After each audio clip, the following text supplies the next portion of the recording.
memperebutkan pantai timur Sumatera 1858 sampai 1865. Perjanjian Siak 1858. Sultan Ismail dari Siak tidak pernah berhasil menjadi penguasa negerinya yang tak henti-hentinya bergejolak. Baru saja ia berhasil melepas diri dari bawah kendali ayahnya pada tahun 1840. Ia harus berhadapan dengan pemberontak yang dilancarkan oleh iparnya. Pemberontakan itu dibantu oleh adiknya Tengku Putra yang sejak itu boleh dikatakan memerintah negeri sebagai raja muda. Jika dilihat dari pengalaman Belanda dengan Ismail di kemudian hari, dapat disimpulkan tanpa ragu sedikitpun bahwa semua kesulitan pemerintah negeri disebabkan ketidakmampuan dari Raja Ismail sendiri. Harga diri Sultan Ismail mendapat pukulan yang mematikan ketika pada tahun 1854. Ketika sebuah armada Aceh mengharuskan semua negeri di pantai timur sampai ke Serdang Selatan mengakui kekuasaan Sultan Ibrahim Mansur Shah, Sultan Aceh kala itu. Ismail berlayar ke Singapura pada tahun 1856 dan meminta bantuan. Meski sia-sia kepada Gubernur Blundell, ia kemudian membuat perjanjian dengan Adam Wilson, kerani kepala sebuah kantor dagang di Singapura. Adam Wilson bersedia membantu Ismail mengalahkan Tengku Putra dan mengukuhkan kembali kekuasaan Ismail atas wilayah-wilayah bawahan yang jatuh ke tangan Aceh dengan imbalan hak-hak istimewa di bidang perdagangan di Siak dan sepertiga dari laba dari wilayah yang berhasil direbutkan tadi.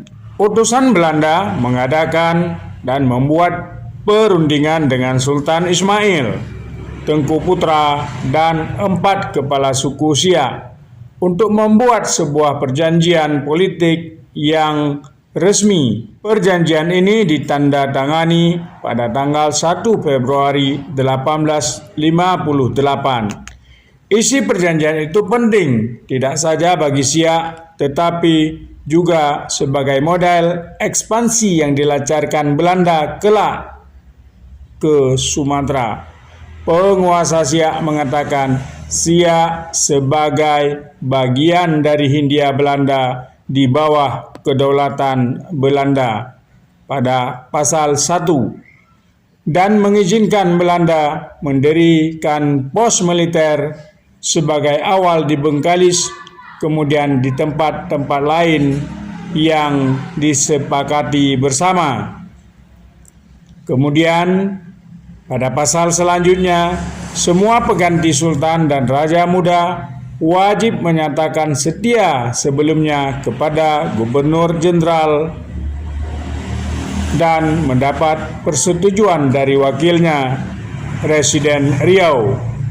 Tanpa persetujuan Residen Riau, sultan tidak diperkenalkan berhubungan dengan pemerintah asing, tertera di pasal 7 dan 9. Atau mengizinkan orang asing tinggal di Siak atau mendapat hak atas tanah atau mineral.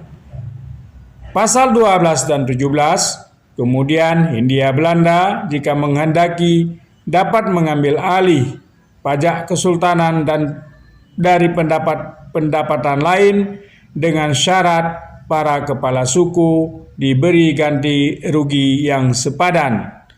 Pasal 26 sebagai imbalan bagi semua ini dan kewajiban-kewajiban lain sultan, yakni raja muda dan kepala-kepala suku tetap memiliki hak-hak kekuasaan masing-masing dengan syarat sultan dan kepala suku mematuhi perjanjian. Belanda tidak akan mencampuri tangan dalam pemerintahan dalam negeri kesultanan. Persyaratan ini tentu saja memuaskan bagi Sultan Ismail yang selama ini memang tidak mampu menggenggam kekuasaan di tangannya. Tengku Putra ternyata tidak mudah dipuaskan.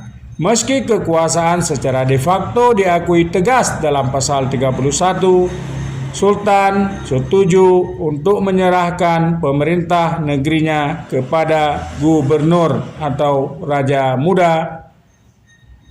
Wailand, asisten residen pertama di Siak yang mulai memangku jabatan pada Mei 1859, ternyata tidak mampu melaksanakan tugasnya yang merintis pemerintah melalui nasihat dan akhirnya meminta perjanjian tersebut diubah. Pasal-pasal yang menempatkan batas-batas wilayah Siak pada saat masih di puncak kejayaan yang mencakup ASEAN, Batubara, Serdang, Deli, Langkat, Tamiang sebagai wilayah bawah, pelabuhan-pelabuhan lada ini. Demikian wilayah-wilayah itu disebut di Penang, mengekspor ke Penang, lada, rotan, dan lain sebagainya, yang jatuh lebih tinggi dari nilai perdagangan dari Siak sendiri. Wilayah yang sangat subur dan memiliki potensi ini dulunya adalah wilayah Kedaulatan Aceh yang secara tidak langsung dianeksasi oleh Siak dan Belanda. Dengan perjanjian inilah terbuka bagi Belanda untuk menyerang kerajaan Aceh dan kemudian mengumumkan ultimatum perangnya kepada kerajaan Aceh pada tahun 1873. Demikian perjanjian Siak yang sangat berpengaruh terhadap Belanda untuk menyerang Aceh, karena perjanjian Siak itu adalah pintu utama Belanda ingin menguasai Sumatera dengan mudah. Namun Aceh satu-satunya hambatan yang mereka hadapi di ujung pulau Sumatera.